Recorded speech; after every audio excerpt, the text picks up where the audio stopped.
This video is late, but I have got to talk about this. Nearly 2 years ago, I put out a theory on the early FNAF timeline that I felt pretty good about, but there was one piece that I didn't have a satisfying answer for. Okay, this is Five Nights at Freddy's. There were lots of pieces that I didn't have a satisfying answer for, but there was one piece in particular that was really bugging me, and that a video put out by RyeToast 6 months ago gives some interesting perspective on. And if I'm right, this could solve a detail from Chica's high school years that has been stumping us since Ultimate Custom Nights. First, let's take a look at Rye's video. I'm not going to play the whole thing, so go to the link in the description to watch the full video. There was an entire theater dedicated to showcasing one of their automated story events, and the story was automated about Foxy, Roxy, and the rest of their pirate crew under Captain Springlock, which is a whole thing we're gonna get into. But the interesting part about this show is that nowhere is there any Fazbear branding. In fact, we see Fiona make a Roxy hand puppet as a personal gift to David way earlier in the timeline.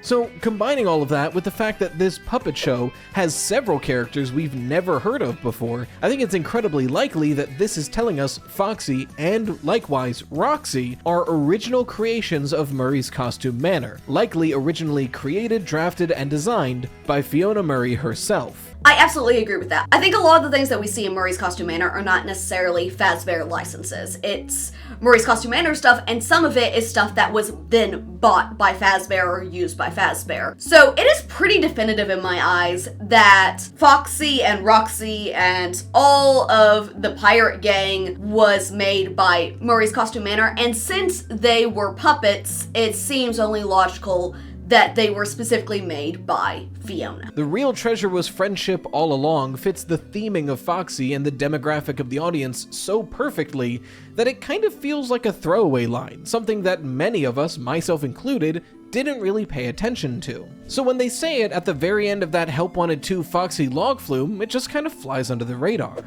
the real treasure was friendship all along.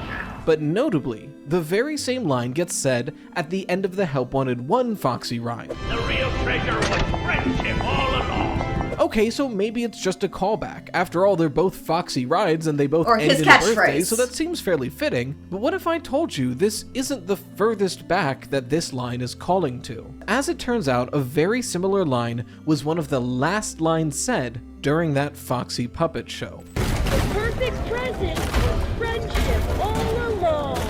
That's right, this catchphrase was seemingly coined more than 50 years prior in the timeline, all the way back to the Murray's Costume Manor days. But again, does this tell us anything? There's one other time a line like this is said in the franchise. In fact, it's also in Secret of the Mimic, at the end of the secret ending, specifically at the end of the storybook we play for M2. The moral of the story is that friendship is the real treasure. But if this story, and with it this line, is a creation of Fiona, being said by Foxy, a creation of Fiona, is this through line telling us that Fiona, or at least M1, has some lingering control over Foxy? In the Curse of Dreadbird DLC, a flaming Foxy is patrolling a maze where the very center of it holds the Vanny Mask. And with Secret of the Mimic in mind, what do you think might be being represented by a flaming Foxy at a fall fest? Fiona Murray, the woman who designed Foxy,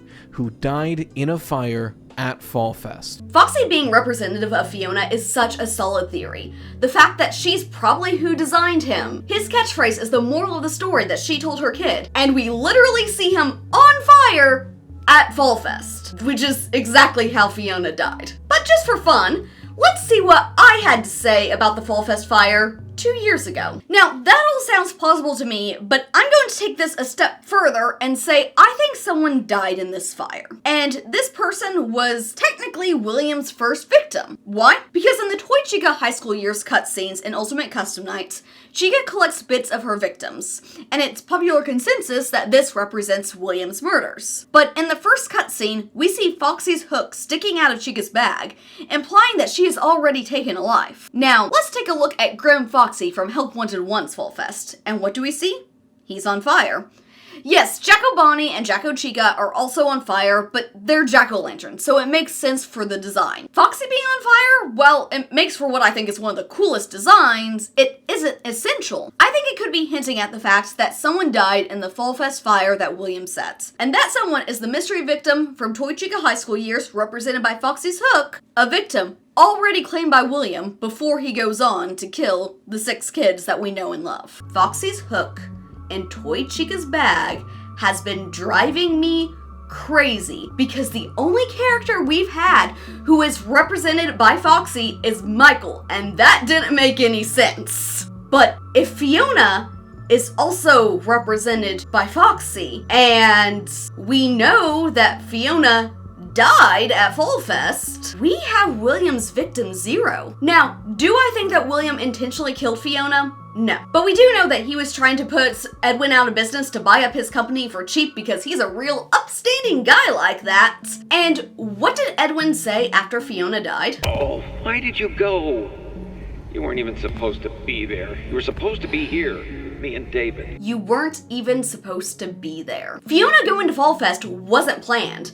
So it's very plausible that she could have been in an area that William had thought would be vacant. Maybe William wasn't having as easy a time stealing up Murray's Costume Manor employees as he had hoped. As far as we know, before Fiona died, the business could have still been in decent shape. We know that Fiona cared about the employees deeply, so it's logical to assume that the employee morale still would have been fairly high at this point in the timeline, even if Edwin was fixated on the next big thing. So William needed a way to plant seeds of doubt into the minds of the employees. And we already know that Edwin's safety practices weren't the best, so that seemed like a good place to do it. No one was actually supposed to get hurt.